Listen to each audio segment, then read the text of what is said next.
Our next speaker is Rohit Tandon. He's the Vice President, Strategy, Worldwide Head for Hewlett-Packard's global, Hewlett-Packard Company's Global Analytics. As the head of the Global Analytics, Rohit is helping driving the analytic ecosystem to support HP's vision and priorities through the delivery of cutting-edge analytical capabilities across sales, marketing, supply, finance, and human resources. Prior to joining HP, Rohit was the Executive Vice President of IBM's Global Processing Services Unit, where he was responsible for strategy, IT, quality, and transformation. During his tenure, he was instrumental in setting up and leading IBM's knowledge service business, including analytics, where he also acquired as a company for IBM.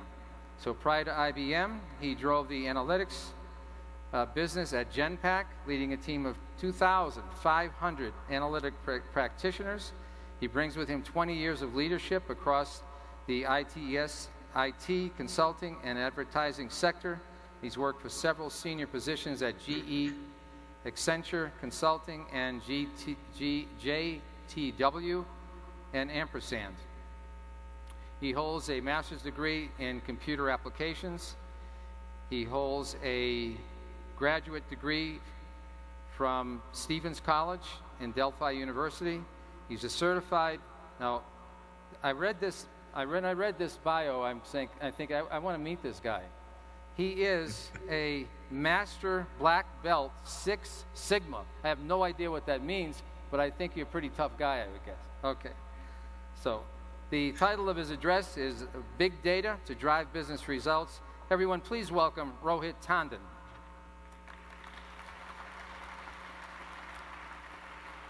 Okay. Thank you very much for such a wonderful introduction. Folks, Rohit Tandon here. Let me simplify what I do. I have a lot of fun sitting here at HP. I'm responsible for driving analytics across HP, and what it allows me to do is look at all the new technologies that HP gets out and use them internally within HP before we take them out to our customers. And then we help drive some of those capabilities with our customers as well.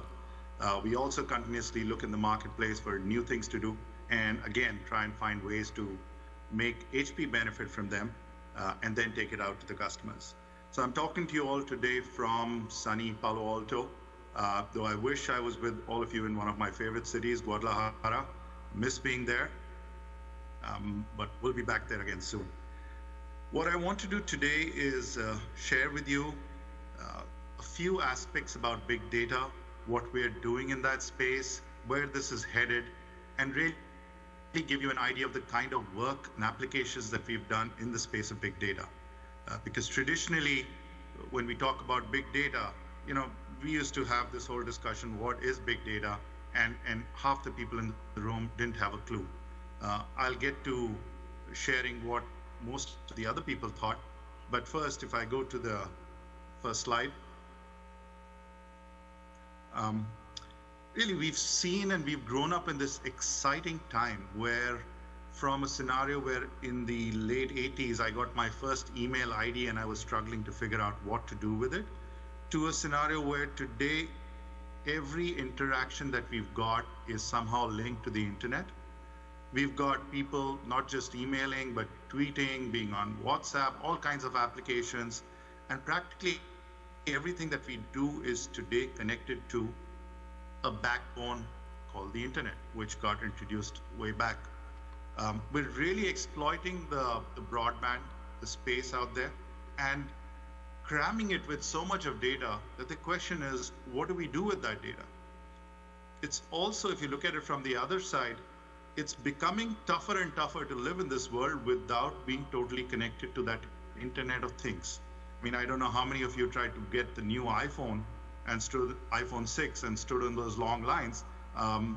And sometimes when you were standing in the line, you figured out that there was 3 people standing only in the line next to you, because they had actually checked the inventory at each and every store and figured out which store actually had an iPhone 6 of the color and size that they wanted. And they were there having already placed the order online. So the ability to really tap into that net, to be able to access it and to make best use of it lies in our hands. But that data is out there. That's really where we're heading. That's really what big data is. Now, when we earlier used to ask folks in the business environment what really big data, what they think big data is, they used to come back with weird answers like, whatever data the big man in the office has, he's always right, so that must be what big data is all about. But that's not true. If you go on the next slide, you'll see that this is what we termed at one point in time the hippo concept. It was really that the highest paid person's opinion was considered as the right data and the right information. This is no longer true because we have the ability to get our hands on data, not just within the business, but outside the business as well. Let's look at that on the next slide. And you'll see what's happened is we've moved from a world where we started with disparate data available in manual systems across the globe to them being available in automated systems and somewhere having the ability to look at that data and do what we call is hindsight, or looking in the rearview mirror, is really being able to say what happened in the past. Being able to figure out what happened in the past. Sometimes we could do it 3 months after the occurrence, sometimes a month, sometimes 15 days. But it was all backward looking. As that data became more and more available, and with the advent of higher speed access, we were able to start getting insights into that data, with more tools being available to drill into that data and to really what we call peel the onion. We were able to figure out what should we glean from that data. And then came the third and more complex part of, now that we know what happened in the past, now that we know what the data is telling us, what do we do about it? And again, the important factor of being two important factors. One, being able to understand that data. Two, being able to analyze it in a time frame that made the data that you've got still usable for the future. So there was no point in getting 1 quarter old data after 2 months and saying for the next quarter, we should take these 5 actions. The challenge was 2 months of the next quarter already gone before you get to that realization.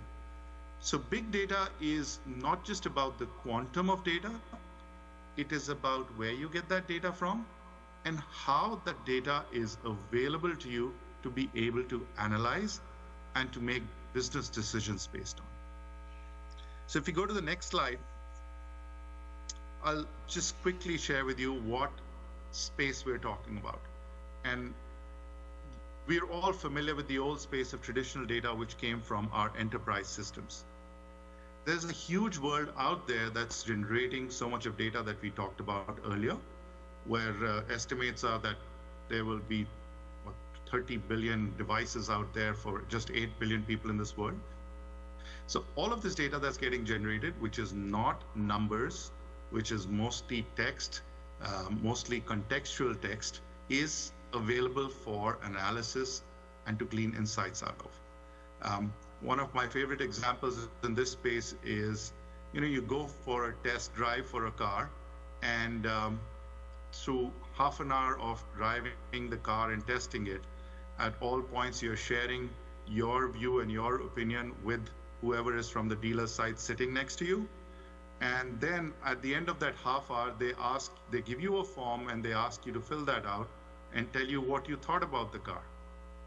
And my simple, humble submission is, for half an hour, I've already been telling the dealer representative what I think about the car.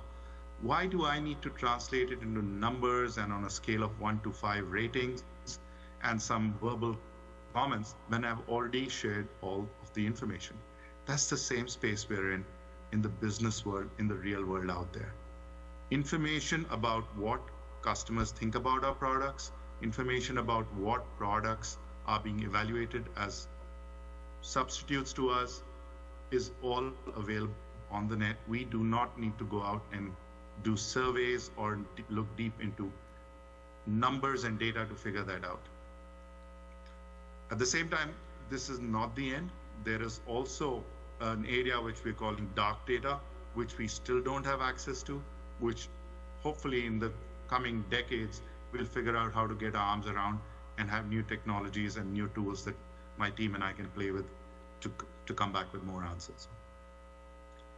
Now, if you go to the next slide, you'll see that one of the big challenges that we're facing is that most of the infrastructure that was built for a very different kind of world. Not for the big data environment where you need such high velocity of access to such huge volumes of data, but for an older generation where you could work on batch, where you could wait for things to come back to you the next morning. And this all has to change. So as we look at big data, we have to look at the infrastructure, we have to look at the technologies, and then we have to look at the services, all three around it. That's where you're seeing a lot more push towards cloud from all companies. Trying to move to the cloud allows you to get that availability as well as that scalability for the kind of data that you're looking at. On the next slide, HP is working with many customers across the globe to help them figure out where they are in the journey towards adopting a sustainable big data strategy that will give them return on their investment. What we find is that 90% of our customers are interested and keen to move in that direction. Some of them might not know how to get there. Some of them don't know what the ROI might be, but they are all committed and understand that they cannot survive in the future world without having the ability to harness this big data and to be able to analyze and take decisions based on it. So we're working with a large number of our customers to do this, and actually have come out with a new platform. On the next slide, I'll share that, which we call the Haven platform, which integrates some of the best of breed open source as well as HP systems to give you an end-to-end platform that you can use to capture, analyze, and visualize the data. We also have opened it out so that now what we call our N apps can be developed by not just us, but by the huge community of developers out there which has access to this. So it's getting more and more prevalent. More of our business partners and integration partners are using this platform to develop applications, not just for our direct customers, but even for their customers. This is really the future of where a big data environment is headed. And we'll keep improving on it. We'll keep enhancing it. Next slide just gives you a quick view of a few applications that we've built and that are available out there.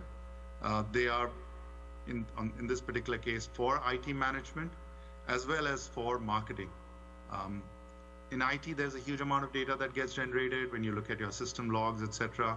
Marketing, with the number of people you've got to interact with, huge amount of data. But I'll get to some more specific applications that we've done later on in the presentation. If you go to the next slide, this is a slide that I love because it has actually grown over the past few years. There was a time we would have such slides for simple data analytics, which would be numerical database analytics, where we used to talk and say, hey, we've got the ability and applications to serve you in various businesses, in various verticals and various horizontals.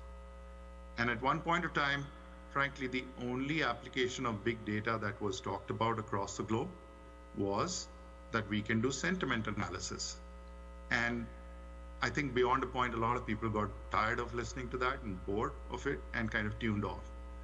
But what we found is that we have the ability to drive usage of big data in not just sentiment analysis, but across the board, whether it is marketing to get an understanding of what our customers really want, not just their sentiments, what is their desires, what are their wants going forward, whether it is in the sales space to understand how can we identify the most potential buyers out there who we might not have tapped. Every company has this challenge of having too few salespeople to cover everyone. So you have to prioritize and figure out who to go after and who can you ignore for the time being, who has a higher propensity to buy and who has a lower propensity to buy. So you can direct your workforce and your sales force to first contact those people who might be giving you the dollar and signing on the check. So we've done a lot of that work. Supply chain, really trying to optimize the supply chain, matching our demand and supply with the huge spread of information of where the demand is coming from and what the potential supply sources could be. The ability to, in real time, match demand and supply and to divert based on advanced logistics planning, resources from one end to the other allows you to optimize your cost and your spend here. And more importantly, also satisfy customer demand. We've done a lot of work in some of the areas like HR and IT as well. But let me jump ahead and talk about a couple of very specific applications. So on the next slide, here's one interesting one. I thought you might like it, so put it up here. It's called what we call brand cloud.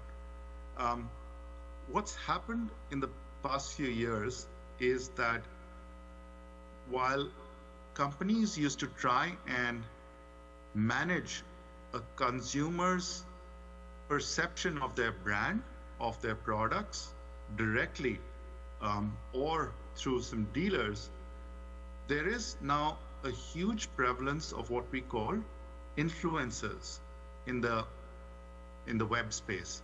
So they influence the buying decisions of a much larger set of people.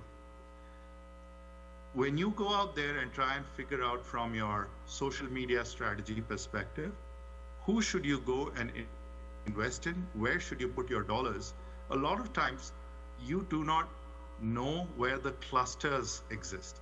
And if you can figure out those clusters, you can focus your attention on a few key people in those clusters with a clear promise that that influence will go to everybody else in that cluster. It's like the good old days that if you can convince the head of the family, everybody in the family will buy the same thing. I know that's not true for families anymore, but that's what's happening in the social media space today. If you're able to convince a few of the influencers, a large number of followers of those influencers will make the same buying decision. So we've got a solution that focuses on that and tries to identify and minimize your spend to where it will get you the max return. Let's look at another one. Next slide. We're looking at predicting machine failure. Huge machines connected with the internet are able to give us their performance feedback and performance data on an ongoing basis. And here what I'm sharing is one of our large HP presses, which occupy half a large room, and have multiple points that go into printing large format output. And we've got sensors incorporated in these machines, and these sensors send us feedback as to when there is a potential failure of a particular part, or even one particular ink being used a little too much that it might run out during the course of a run. And our ability to intervene before that failure and minimize the downtime has a huge upside for our customers. We've done similar stuff on aircraft engines. We've done similar stuff on power systems, power generation systems, to really ensure that there is a higher level of availability for these systems. If I go to the next slide, Here's work we've done with some of our clients. Guess is an example. Hopefully most of you are familiar with this fashion brand in the US, and it's a global brand. And they try and look at their sales on an ongoing basis and figure out how should they change their promotion, how should they change the way they've organized within the store. And to be able to do that, they have to collect data from across all of their stores and be able to make decisions practically in real time. Unfortunately, they were unable to do this using traditional RDBMS environments, and they've moved now to HP's Haven environment. Vertica is the platform they're using to do all of this, and are able to do this on an ongoing basis and getting huge amount of upside because of this.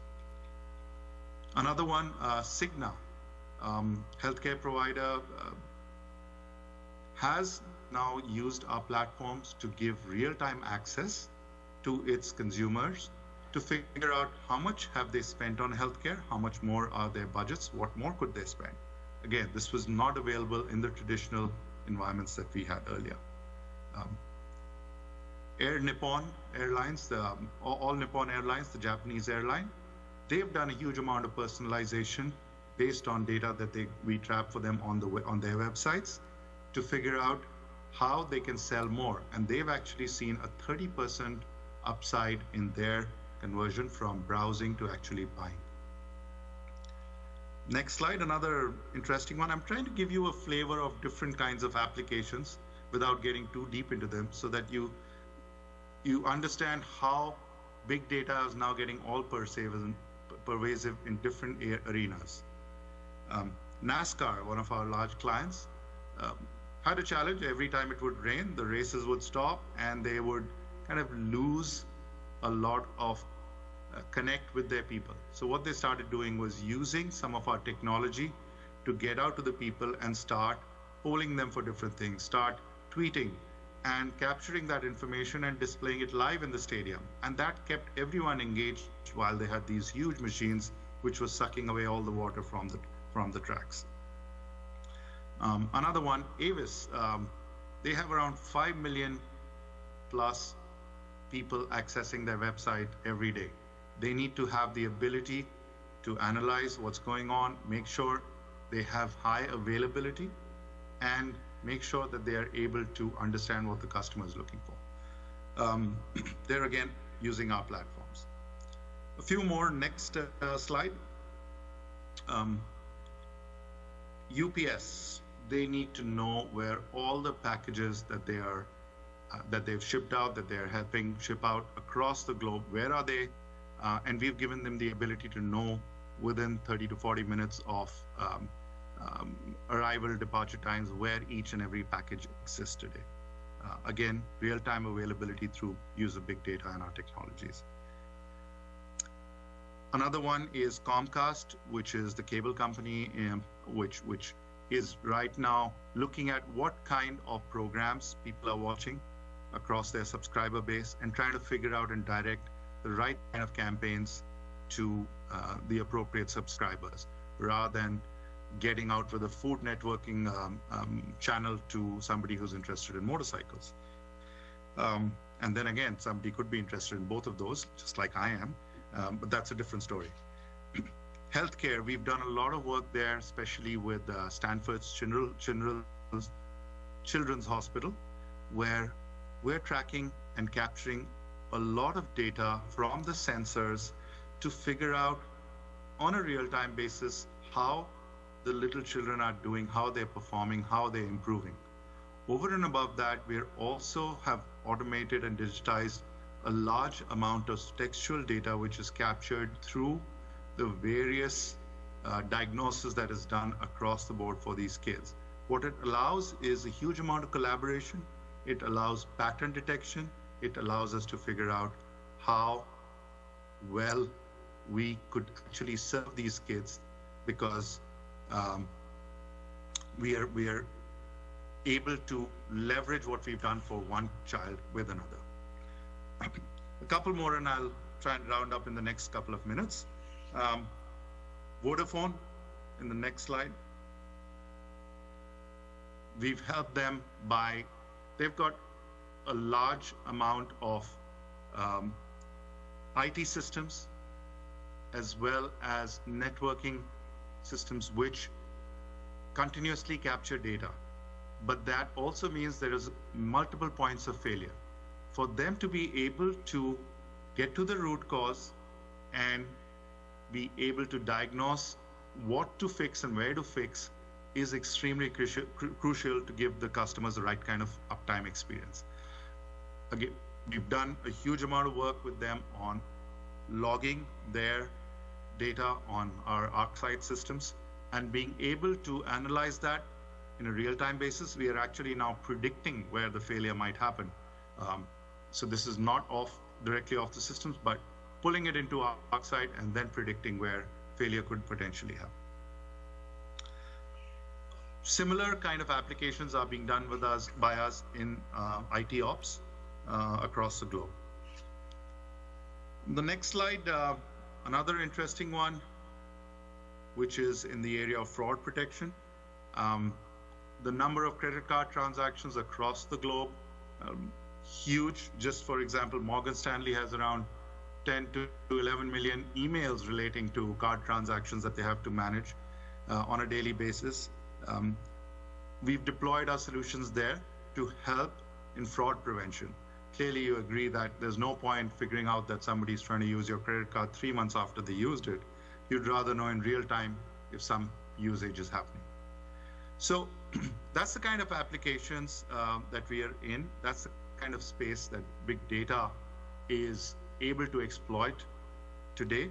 And if I can go to the next slide, our approach in this space is we are given the platform, it's available. We've got an ecosystem which is developing apps on it. Developers can log in, open source, do their stuff, and roll it out for the businesses. We ourselves provide those services as well, but there's so much to be done that we've opened it out for the world.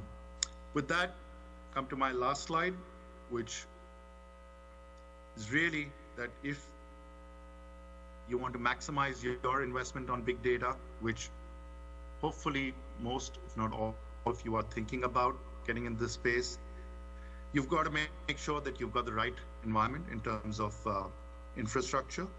You've got to have the right management software and the capability on top of it. You've got to be able to derive insight from it because it's not just enough to capture the data. And then you've got to have the right people being able to forecast and plan for you going forward as to what do you do with that insight. We're available to help and we're happy to work with most of you, and all of you rather. It's something that we take a lot of pride in. It's one of the 4 pillars of our strategy going forward, and a lot of investment is going in this area. With that, the next slide. Next slide. I want to thank you all for giving me this opportunity. I'm glad that technology enabled me to get across to all of you. What it also it does not fully achieve is allow me to be with all of you and feel the warmth that I feel when every time I'm in Guadalajara. I love the city. My friends there know that, and I'll be back there soon. Wish you all a wonderful rest of the conference and a lovely time in lovely Guadalajara. Thank you.